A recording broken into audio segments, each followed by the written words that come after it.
سلام كما يتوعلو زخبركم تخاتات يمانا انفو ميديا نلو مقدام على 24 ورحا هذا كلتشان 26 كم تلمود زت فلالي وانا وين حاد صرتي زعباتاتن زيناتاتن عيزلكم متيلخو مكتالكم አንዳንዴ የምትስቱ ቆማችሁ የቀራችሁ ወደፊት መራመድ የምትቸገሩ ሱ30 ጄሲ 10 ወይም ከዚያ ያለፉ ቴክኖሎጂዎች ሲጠሩ ይሄ ደግሞ ምንድነው ብላችሁ ግራም ይገባችሁ አሁንም ሚግ 21 ላይ ያላችሁ ሀገራት ደጋግማችሁ እንድታስቡ የሚያስፈልገው ኢትዮጵያ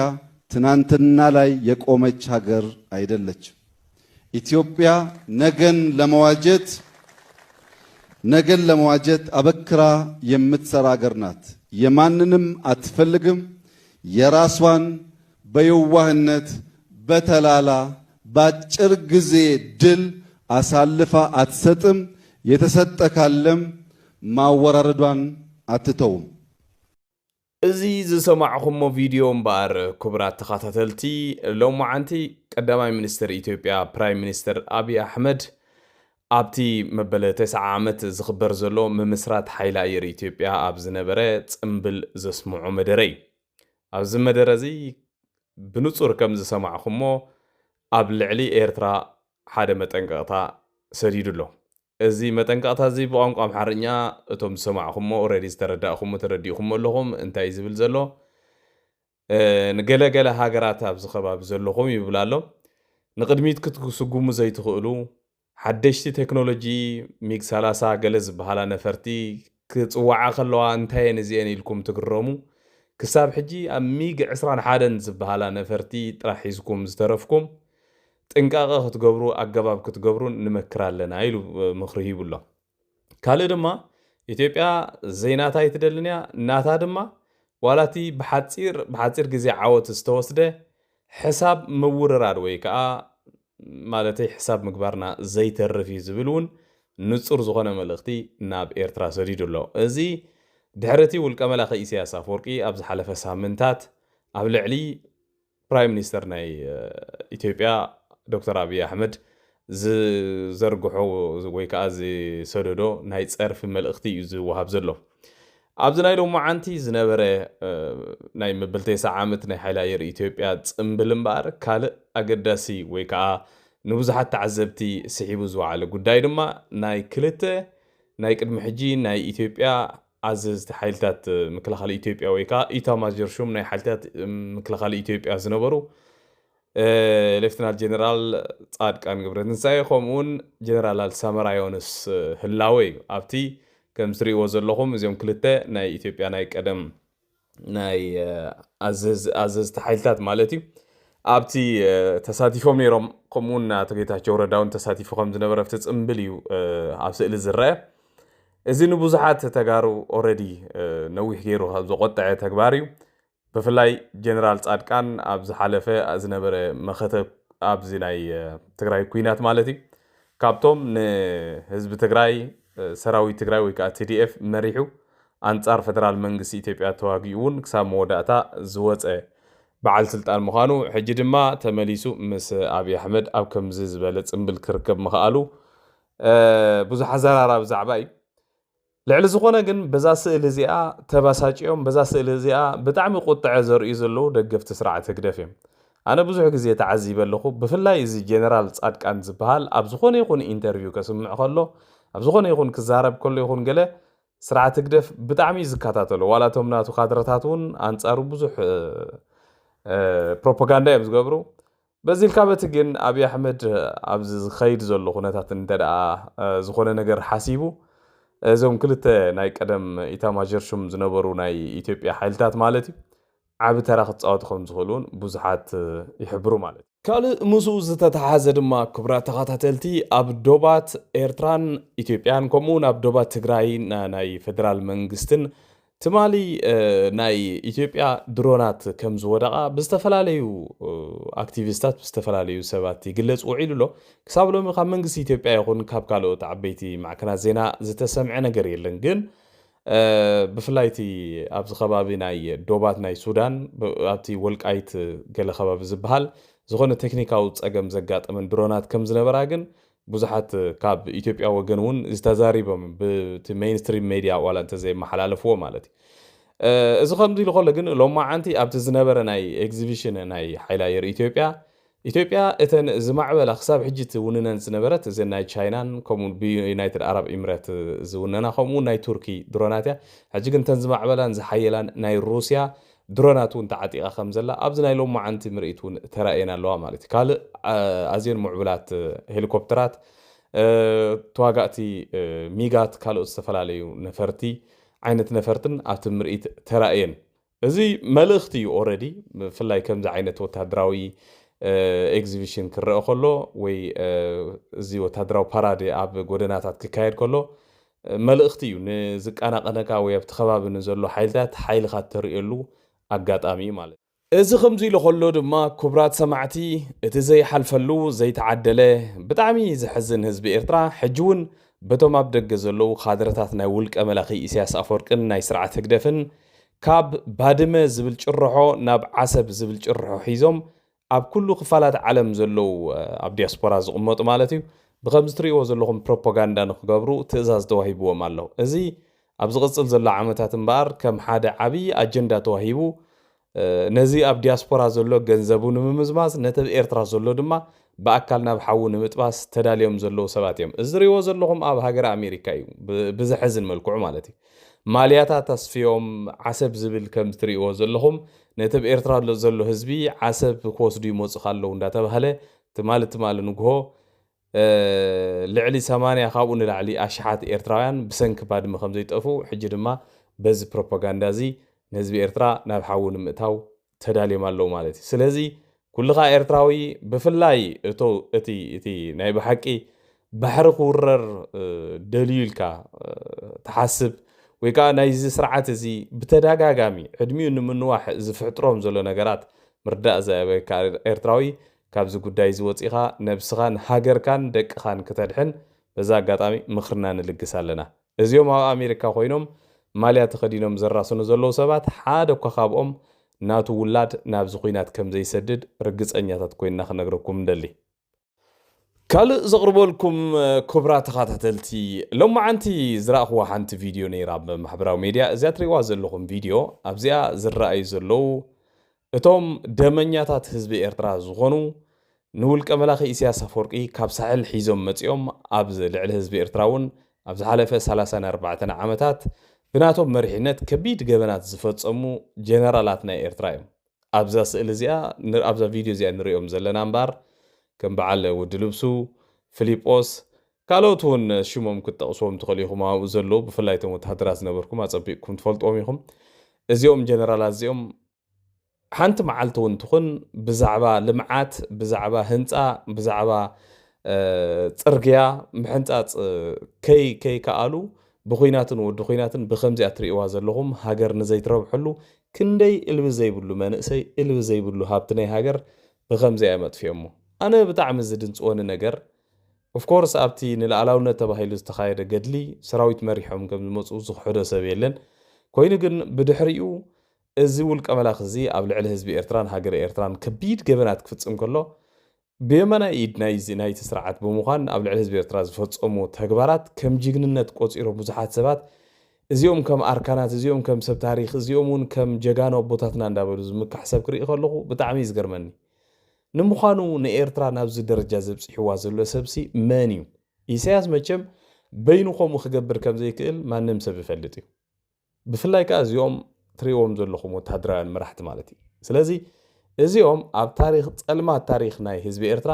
ኣብቲ ሕማቕ ታሪክ ሙዚየም ናይ ህዝቢ ኤርትራ ኣብኡ ጥራሕዮም ክቕመጡ ዝግብኦም ማለት እዩ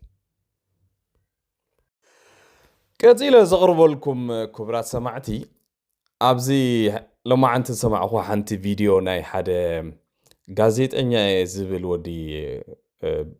ዘካርያስ ገሪማ ዝበሃል ቅድሚ ሕጂ ኣብ ኤሪሳት ገለ ዝሰርሕ ዝነበረ ብድሕሪኡ ግን እቲ ወዲ ብዙሕ ካብዚ ናይ ደንበ ፍትሒ ወይ ካብዚ ናይ ተቓለስቲ መስመር ወፂኡ ኣብቲ ናይ ኣሎ ምስ ሰራዊትና ኣለና ኣብ ጎኒ ሰራዊትና ኣለና ታሪክ ናይ ሻዕብያ ክንዕቅብ ኢና ገለመለ ዝብል ብዙሕ ዝህውቱ ትወዲ ርእዮ ሕጂ ብዙሕ ግዜ ኣነ መደባት ከዳሉ ብዘካርያስ ገሪማ ዝተዳለወ ገለ ክበሃል ሰምዕ እምበር ክዛረብ እውን ብዙሕ ሰሚዐ ይፈልጥን እንዲ ሓቂ ዘረባ لو ما عندي فيديو سمعه حانتناتو زرباجن أسنبيلاتني كاب حدا جازيت أنياسي كم زعينت زورة زربا خسمع بتعم قريب منه مالتي حج انتي زاربني روس مسلكم بزعبا سدة إيرترايان كومون وحسنت ناي إيرترايان حافشة وحسنت ناي إيرترايان سدة تنياتاسي أبي حيش زبل أرستل علي زارب سمعيسي سنبيده حج انتي زبل بك أخيلي اللي تزرباس فليت أي لنديو كاب بعل كندا بز معربا عالم زلو حسنتي أب أفريقيا زلو حسنتي بلت أبز كندا أبز معربا عالمس كدام ختكون كتصري لهم غداناتاتهم تبلو لهم خاتمت جلز بال كوما عينة زربا خزارب سمعينا أوكي أبز معربا عالم زمت أسب كله أب تماهيرو ويك أبو مويو سلطينو ጽቡቕ ስራሕ ወነብራኹም ሓይሾሉ ዝኽእል ስራሕ ይሰርሕ ማለት ኣይኮነን ኮይኑ ግን እዚ ዛረቦ ዘሎስ ኩንነት ድዩ ናይ ብሓቂ ድዩ ከምኡ ዝሓስብ ዝወዲ ወይ ንዓና ንኤርትራውያንስ ከምኡ ደጋጢምና ንሕናኸ ናብራና ክነመሓይሽ ዲና ናብዚ ምዕራባዊ ዓለም መፂና ናይ ብሓቂ ኸ ውሕስነት ደቂ ሰባት ኣብዚ ምዕራባዊ ዓለም ክሳብ ከምዚ ዝገልጾ ዘሎ ድዩ ኣነ ብጣዕሚ ይገሪምኒ ብዝኾነ ነዞም ምዕራባውያን ሃገራት ብፍላይ ኣብዚ ኤውሮፓን ኣሜሪካ ሰሜን ኣሜሪካን ዝነብር ህዝብና ወይ እተን ሃገራት ንህዝብና ባዚ ጽቡቕ ኣገባብ ተቐቢለን ክሳብ ሎሚ ዝገብራሉ ዘለዋ ብምስጋና ናይ ብሓቂ ክትምሉሶ ዳይ ዝግባእ እምበር ከምዚ ዓይነት ብድዕ ከምዚ ዓይነት ዜሮ ዝኾነ ትዕቢት ዘየለ ነገር እንዳተዛረብካ ኣቃጫጭ ምዝራብ ብጣዕሚ ሕስረት እዩ ናይ ብሓቂ ከም ሕስረት እዩ ዝሕሰብ ማለት እዩ ምክንያቱ ንስኻ ውሕስነት ደሊኻ ኢኻ መፂኻ ሓታት ዕቑባ ኢኻ ዜሮ ካብ ዜሮ ኢኻ መፂኻ ካብ ዜሮ ተበጊሶም ኣብዚ ብፍላይቲ ስቴብል ዝኾነ ናይ ትምህርቲ ሲስተም ስቴብል ዝኾነ ኢኮኖሚ ዘለዎን ሃገራት ክንደይ ሰብ እዩ ተማሂሩ ክንደይ ሰብ እዩ ካብ ዝሕማቕ ኩነታት ደቁ ስድራ ቤቱን ኣውፅኡ ደቁ ኣምሂሩ ኣብ ጽቡቕ ደረጃ ዝበፅሐ ብዓብዩ ግን ልዕሊ ዝኾነ ውሕስነት ዝበሃል ኣበይ ዝረጋገጽ ሓደ ሰብሲ ኣብ ኢትዮጵያ ወላ ብዝኾነ ይኹን ሃገር ናይ ኣፍሪቃ ኡጋንዳ ኮይኑ ኸማን ብነፃ ክንቀሳቐስ ኣብ ዘይክእለሉ ደረጃ ትስርዓት ብዝተፈላለየ መገዲ ብምፍርራሕ ምገለን ከም ደስ ዝበሎ ዝገብረሉ ደረጃሲ ኣብ ኣፍሪቃ እዩ በቃ ተዝሓሸ ውሕስነት ዘሎ ኢሉ ክዛረብ ከሎ ብጣዕሚ ኣሰንቢድኒ ብዝኾነ ኣነ እኳ ትመልሲ ኣስፍሕ ኣቢልካ ክምልሰሉ ምደለኹ ግን ደስቲኖ ፊኖ እዚ ሓውና ደስታ ከዓ መሐጎስ እንድዩ ንዑ ትኸውን ግብረ መልሲ ሂብዎ ኣሎ ብዝኾነ እታ ቪድዮ ከስማዓኩም እየ وحسنت المعرب بايكون زلو اكو نمنفسك قاليك كاغنا معرب تخيل زلخ كتغزا كتوارد كحاسمك كتعت عكسبل نفسها كتقالع فقدنيا وين كاي خاطخي زلخ نفس الدت كنا نقرب سدت وحسنت يلا نديو تفل ما نرخبو كنزاربو زلنا من افريقيا صنعنا سلازغرب بوحد زلعلو حسنت كهلو ناخل دقها اب افريقيا نحتم هروم الله اب تعدي اب زبل صريت مرتاحاتهم هروم زلخ كفيلك ختم هروم كلها اب كندا ግን ኣብ ናይ ሓፋሽ ያኻቶም ህሮም ዘለኻ ደቅኻ ድሓር ድኻ ስለ ዝኾንካ ኣብቲ ናይ ድኻታት ገዛውቲ እንዲኻ ትቕመጥ ሕጂ ዝኸደዎ ቤት ትምህርቲ መዓት ገበን ዘለዎ ገለ ክኸውን ይኽእል እዩ ማለት እዩ ምክንያቱ ኣብ ናይ ሃብታማት ክትቅመጥ ዓቕሚ የብልካን ስለዚ ኣብቲ ዝደኸየ ዝኣረገ ገዛውቲ ዘለዎ ኢኻ ትቕመጥ ደቅኻ ናብኡ ትሰዶም እንታይ ተማሂሮም መፁ ኣለዉ ካብቲ መምህር ዝምህሮም እቲ ኣብ ከባቢኦም ዝመሃርዎ ዘየድልዮም ይበዝሕ ማለት እዩ ክልተ ሰለስተ ስራሕ ስለ ትሰርሕ ኣይትዕብዮም ኒኻ እቲ በረኻ ይዕብዮም ትጎልፍ ይዕብዮም ማለት እዩ ካብቲ ጎልፍ ጋር ሰሓት ሒዞም እዮም ክመፅኻ ዝኽእሉ ነና እዮም ውሕስነት ዝብልዎ ሕጂ ዘለዎ እዞም ሰባት እዚኣቶም ኣልዕላ ቢልካይ እዛ እንቶይ ዝበልናዮ ምዕራባዊ መራኸቢ ብዙሃንሲ ነቲ ህዝቡ ክዕሹ ኢሉ ገለ መልታት ፍቕሪ ናይ ቃንዛ ናይ ክፉእ ነገር ረረሳሕ ሞት ገለ መከራ ስለ ዝፈቱ ምዕራባዊ መራኸቢ ብዙሃን መከራ እዩ ዝፈቱ ሕጂ ከምኡ ክሸይጥ ከሎ ንሕና ኣባላ ባዕድና ኮይና ናይ ሲኤንኤን ናይ ቢቢሲ ስለ ዝኾነ እቲ ናትና ቲቪ ዝፍኖ ንዑ እንዳራና ዓቢና ግን እሱ ኩንነት ኣይኮነን كم زبلناه شالوم سمعنا أنا كاب أفريقيا سب كون كمفتار أب كندا مان كون كمفتار بلتناي فاركيتا وين أب كندا فتر عشان نردي دا أنا بأفريقيا خي جوحف نمبر وكندا عدنا دا أنت حساب كندز دا أراجع صودي أمدا حساب كندزي أتحيد كخطر رئيس الليل زلوا مغنيات سنتاي ويله كندز خلص كوي ده يتناقص كتول مسلا بقبر الرئية كندزا خلصو كندي وتصع حزب غاز تقبلو سي كندزي أدرع ኣብ ኣፍሪካ ዘሎ በዓል ኢትዮጵያ ሱዳን ኣብ በዓል ሊብያ ዘሎ ህዝቦም ከይተሻቀሉስ ኣብ ካናዳ ዝነብር ህዝቦም ተሻቂሎም በቃ ደቁስ ኣብ ሕማቅ ቤት ትምህርቲ ከይመሃሩ ሻቅሎት ሞይቶም ኤርትራዊ ቆንካስ ብዛዕባ ሕማቅ ናይ ካናዳ ክትፅብፅብሲ እንታይ ዓይነት ሞራል እዩ ወዚ ናይ ሞራል ቡስተር ሰኸበይኹም ተወስድዎ ዘለኹም እስማ እንታይ ሓሲብካ እሞ ካናዳ ሳፍት ናይ ፓብሊክ ትምህርቲ ተተማሃሩ ደቀስ እንታይ ሓሲብካ ኤርትራዊ ቆንካ ትገርም ሕጂ ናይ ካናዳ ፓስፖርት ህልዎ ይፍሉጥ ግርምባ ናይ ካናዳ ፓስፖርት ሒዝካ ኣፍሪካ ይውሕስነት ዘለዎ ምባል ኣብ ኣፍሪካ አንጎላ ዲኻ ወላ ኡጋንዳ ትብሎ ዘለኻ ሩዋንዳ ኤርትራዊ ቆንካ ክትከዶምን ካናዳዊ ክትከዶምን በበይኒ ሓደ ጌጋ ሓበሬታ ይተመሓላልፍ ናፍቲ ህዝቢ ማለት ስለዚ ካናዳ ከመፅእ ዕድል እንተዳ ዝረክብ ኮይኑ ሰብ ካናዳ ይምፃ ፓስፖርት ሒዙ ይምለስ እሱ ይተሓቅም በር ናይ ኤርትራ ፓስፖርት ሒዝካ ኢንቨስተር እቲ መልእኽቲ ንኢንቨስተራት ንሰብ ሃብቲ ዲ ዋላ ንዝድኻ መንእሰይ ኤርትራ ካብ ዜሮ ተበጊሱሲ ኣብ በዓል ኣፍሪቃ ካብ ምንታይ ይብገስ ሕጂ ንዓኻ ዝኾነ ጥሪታ ጥሪኻ ትኸውን ሕጂ ትካል ወዲ ትካል መን ግን ኣበጊስካ ኣብ ካናዳ ዝነብር ሓውኻ ወይ ወዲ ሓወብኻ ካብ ዜሮ ተበጊስካ ኣብ ኣፍሪቃ ክትብገስ ኣይትኽእልና ቁርፅ እንዳበልኩም እቲ ኢንፎርሜሽን ተመሓላልፍዎ ንምንታይ ካናዳ ዘይረብሕ ዓዲ ተዝኸውን ካናዳ ዝነብር ስደተኛ ዘይኮነን ነብሱ ኽኢሉ ስድሩ ዝጠውር ደሎ ኣብ ካናዳ ኮይና ምኻል ዛቤና ዘለኮ ዝሕገዙ ስለ ዝበዝሑና በር እኹል ትልፊ ነቲ ዝሰርሕ ሰብ እኹል ትርፊ ንባዕሉ ተኮይኑ ማለት ስለዚ ክሳብ ክንድዚ ኣፀምሊኻ ክረአ ዝግበር ደሎ እቲ ናይ ካናዳ ምስሊ ዋትስ ደ ሪዝን ንምንታይ ትኽክል ኢንፎርሜሽን ዘይተመሓላልፉ ድኻ ሃፍታም ዝበሃል የለን ኣብ ካናዳ እዚ ናይ ድኻ ገዛ ናይ ኩሉ ኣይትፈለየን ኢኻ ኸማን ኩሉ ገዛ ኣለዎ ኩኒ ንኽእል እዩ ሲስተም ከምኡ እዩ ኩሉ መኪና ዝውር እዩ ኣብ ሓደ ሬስቶራንት ኢኻ ተሃቱ ኣየና ናይ ድኻ ናይ ሃፍታም እሞ ተዕዳጋ ዘሰይኒ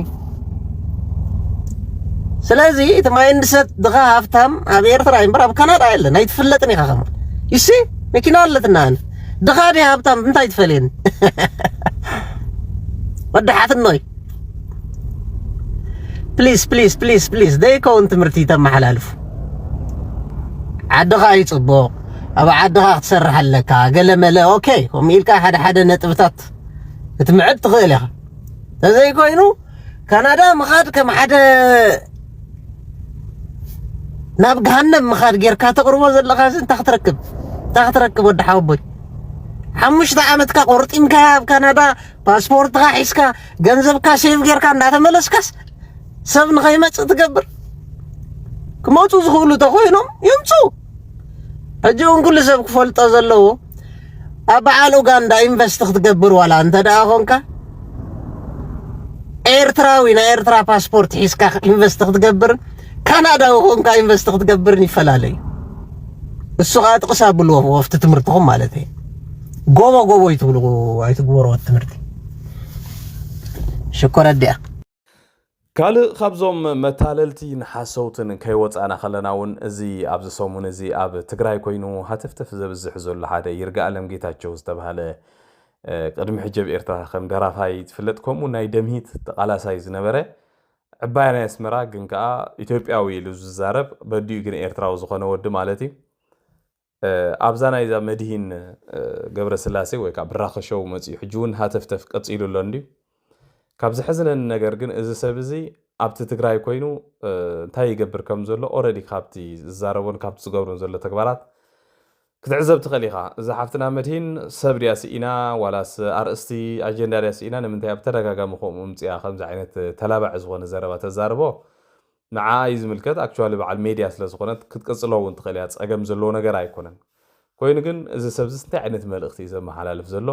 ከምዚ ዓይነት ሓሶት ከምዚ ዓይነት ልኽብጥና ሰሚዕ ይፈልጥን እየ ብዝኾነ እዚ ሰብ እውን ከም ትፈልጡ ወይ ቅድሚ ሕጂ ንገንዘብ ክብል ንዝና ክብል ወዱ ናቱ ውላዱ ማለት እዩ ንስርዓት ንኣረጋይ ሓጎስ ናቱ ደቂ ኢሉ ብሽሙ ኣብ ናይ ተፈታዊ ቶክሾው ከታልል ዝፈተነ أزيو قحيلا زخونة لقمات سبي زم تيبيكال لقمات زبهالو سبات دما كاب زربانا يسب زيكم سمعوا حجن تاي زبل زلو السب ناب إثيوبيا مزيوسي كاب إيرترا ناب إثيوبيا مزيو إثيوبيا خوينون بوزح يزارب نيري باي زوي انتاي ولنا الله سمعوا يا أنا سمنجسي إيرترا ولا حنتي يقبرنن ولا حنتي يبدلنن بقى نسبيتي راح أسير اللي حموش تقول علو بعلي زعبيهم بزيادة نعا سبيتي أسير وأقصى حجة أسير أزلا سلازي منجسي إيرترا ولا حنتي أيبدلنن تاخذ بلو تخلو زي شمتقط عالم دي زبال ولا انتي أد حموش تدقها زأسر سرعتسي ولا حنتي يبدلن بقى بحقي يحيزوا نسبيتي كل كله بطعمي زقرم بزغونه أب إيرترا سبات جبناي فتسمون بجبن ولا بولك أو جبناي السرون زبالة سبون يلن كوم يكون أنت ملختي إذا سبزي برجز أن يقين الزارب زا سويتو ولا حنت معلتو تكون أبي كم زلاون أيفلتن ولون بس هو يفلتن طبق أو غير لا يفلت نبيت فردون قريبا يتفلتنه أبزي أبي انترفيو بلو زلو لقمصنا دما سمعوا يخم كم زيهم زبولو سبات نزي حبرتسنا زخفلو زلو واقع بتعمي بصح نبتا فيديو صلى سبيلا ترديكي نسلام كنسعبينا سنعرف يكونن ورا اسمرا مخدالو كتكيدخه ويلكاي نعبا مدين حفتي هاي تفرح عندها انت غير دفرح بغداي كاخ ما يلكني مدين حيزك خيد دي اسمرا انا عاي جدا انا زي كيدن واي فهم كتا صلى سبيلا ترديكي نسلام كنسعبينا سنعرف يكونن ورا اسمرا مخدالو كتكيدخه ويلكاي نعبا مدين حفتي هاي تفرح عندها انت غير دفرح بغداي كاخ ما يلكني مدين حيزك خيد دي اسمرا انا عاي جدا انا زي كيدن واي فهم كتاي انا وحسكي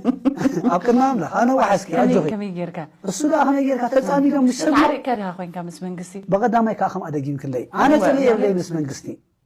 مس شعبي يبلك يبلين أنا نحر منقستي إرترا فولي كم زن غير نخبل تقولنا أي جبرن أنا بدي لي مرن منقستي إرترا نعاي بدلنا أنت بدي الكائن سخادة أنا لا قرن حج مسيلني بزعوا منقستي إرترا زارب نيره بوزح نجارات الزارب نيره أنكنا تخان ولك أسرع ديكونكو بسنك بعلت بيتي الزارب نيره مسيلني ده حرقن جيجا فتسيمنا هنا منقستي إرترا حقو جيروس مكينة ناتو يفتر لي وحدنا كمان يبلين انديو يوحدني أنا مكينة يتمتني مكينة أنا عيدك أيام مدينة حفتي عدا ده يبلون قلعتي رعبي حموش قلعت هاللوني تتعاون تقلعت عديهم أبي أديهم أبي أثري هذا أبي إرترا هذا السلتي هذا ترخباده أي السلتي هو حنت مع عالتك توتص مخانا سردا أمنك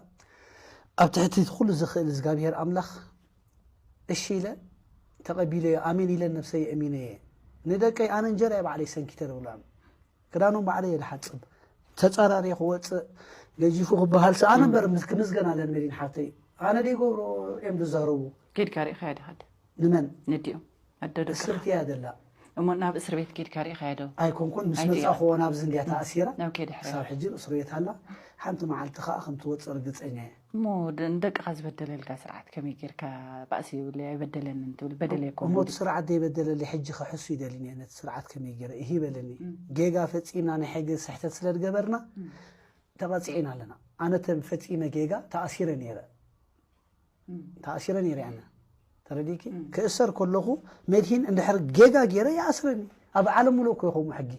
أبز جيجا جير كاجر في كسر ولا دي يلا حزب إيرترا كله تأثيره زي لس جيجا جيرو مالت دي حجي ناي بوليتيكا ناتنان فلالي يوم بتناي بوليتيكا ترى ديكي ناتو أكيا أب مودة زقرب لكم كبرات سمعتي أب ناي عد إنجليز ميدياتات أبز ساعات زي أنت أرسل دتنيات زقوسقوسو بزحات هلو حجي أبز قربا جزي درجة أنت أرتما بزلو سدتنياتات بزح فيديوهات ندقدحو أب قدناتات أب استفلالي مقد قطاس أنت أرسل دتنياتات نعبي نخلعلو نتي ود تعدي وكأنت منقسنا يتعدون بخمستات سقومتات كوسرب على سدتنياتات زقبرو نتأفت محبراو ميديا له بايزوي منقستي عد إنجليز أبز غربا جزي عبيتي حدش تحققات بمتأتتاو تي ناي سدتنياتات زنبرا ورقاقتون دارقا خلو نداقيرو يتمتزلو لو ما عندي زراء خوادم ما حانتي فيديو ذات رئواز اللخم فيديو أب قدناتات ناي لندن بوزحات إيرتراويان إثيوبيان ونخونو خليم حفشاوغن حبشايم ተኸተልቲ ናይ ኦርቶዶክስ እምነት ኣብ ሰንበት ኣብ ቤተክርስትያን ውዒሎም ናብ ገዝኦም እንዳተመልሱ ከለዉ ዝተቀድሐት ኣዘራራቢ ዝኾነት ቪድዮ ኣላ ኣብዛ ቪድዮ እዚኣ ከም ትሪእዎ ዘለኹም ብዙሓት ሰባት በቲ ጎደናታት ናይ ለንደን ካብ ቤተክርስትያን ፀኒሖም ናብ ገዝኦም ክምለሱ ከለዉ እቲ ኣካዳድና ናይ ቤተክርስትያን ብፍላይ ደቂ ኣንስትዮ ተኸዲኖም እንዳተመልሱ እቲ ስእሊ እቲ ቪድዮ ንብዙሓት ንምትላል ኢሎም እቶም ቪድዮ ዝቀድሑ ማለት እዩ ቀዲሖም ከም ትሪእዎ ዘለኹም ሃገርና ተወሪራ ኣላ ብሙሉእ ነገርና እዚኦም ወሲዶሞ ገለ ተባሂሉ ማሕበራዊ ሚድያ ተዘርጊሑ ነይሩ ዝገርመኩም ነገር ግን ኣብኡ ብፍላይ ኣብታ ቀንዲ ኦፊሻል ዝኾነት ዝዘርግሓ ሰብ ዘሎ ኣዝዩ ብዙሕ ኮመንት እዩ ልዕሊ 10,000 ዝኸውን ኮመንት ተጻሒፉሎ ከባቢ 80% ዝኸውን ናይቲ ኣብኡ ዘሎ ኮመንት ዋላቶም እንግሊዛውያን ይኹኑ ካልኦት ኣፍሪቃውያን ይኹኑ ካልኦት ደቂ ካልእ ሃገር ዜጋ ነዞም ኤርትራውያን ወይ ከዓ ኢትዮጵያውያን ብሓፈሻ ነዞም ሓበሻ ንዖም እዮም ሳፖርት ገይሮም እዚኦም ትሪእዎም ዘለኹም ኣብ ኖርማል ሰንበት መዓልቲ ኣብ ቤተክርስትያን ውዒሎም ናብ ገዝኦም ጸሎቶም ምዕሪጎም ናብ ገዝኦም ዝምለሱ ዘለዉ ዜጋታት እዮም እዚኦም ድማ ኣብ ዓዲ እንግሊዝ ይኹን ኣብ ዝኾነ ይኹን ሃገር ብጀካ ሓደ ግዜ ተጓዳእቲ ሕብረተሰብ ኣይኮነን ዝብል ምስክርነት ርኢኖ ኣነ ብዙሕ ኮመንታት ኣንቢበው ብጣዕሚ ደስ ዝብለካ ከምኡ ክኸውን ከሎ ኮይኑ ግን ክቡራት ሰማዕቲ ኣነ ብወገነይ እዚ ብሓፋር ተኣኪብካ ብፍላይ ኣብ ዓበይቲ ጎደናታት ኣብ ማእኸል ሴንትሩም እዚ ናይ ባቡራት ክኸውን ይኽእል ብዙሕ ከምዚ ዓይነት ምትእኻብ ግን ኣገዳስነቱ ብዙሕ ኣይረኣየካን ኣብ መርዓ ኣብ ካልእ ኣብ ኣዳራሽ ገለ ፀገም ዘሎ ይኮነን ኣብቲ ጎደናታት ግን ኣብተን ዘለኻየን ሃገራት ኣንጻርካ ዝለዓሉ ኣንጻር ስደተኛ ዝኸዱ ነቲ ምስሊ ናትካ ብጌጋ ብፍላይ ኣብዚ ናይ ሎሚ ናይ ዘመነ ቴክኖሎጂ ብሓንቲ ንእሽተይ ቪድዮ ብሞባይል ዝተቐድሐት ብዙሕ ጉድኣት ክበፅሕ ስለ ዝኽእል ጥንቃቐታት እንተዝግበረሉ ተመራፂ ይኸውን ዝብል ርእይቶ ኣለኒ ማለት እዩ ዝኾነ ግን ኣብቲ ኮመንት ግን ብጣዕሚ ኩሉ ፖዚቲቭ እዩ ስለዚ ዝኸበርኩም ተኸታተልቲ ናይ ሎሚ ኣዳልየልኩም ዝነበርኩም መደባት በዚ ወዲእ ኣለኹ ኣብ ዝቕፅል መደብና ክሳብ ንራኸብ ድሓና ምፅኡ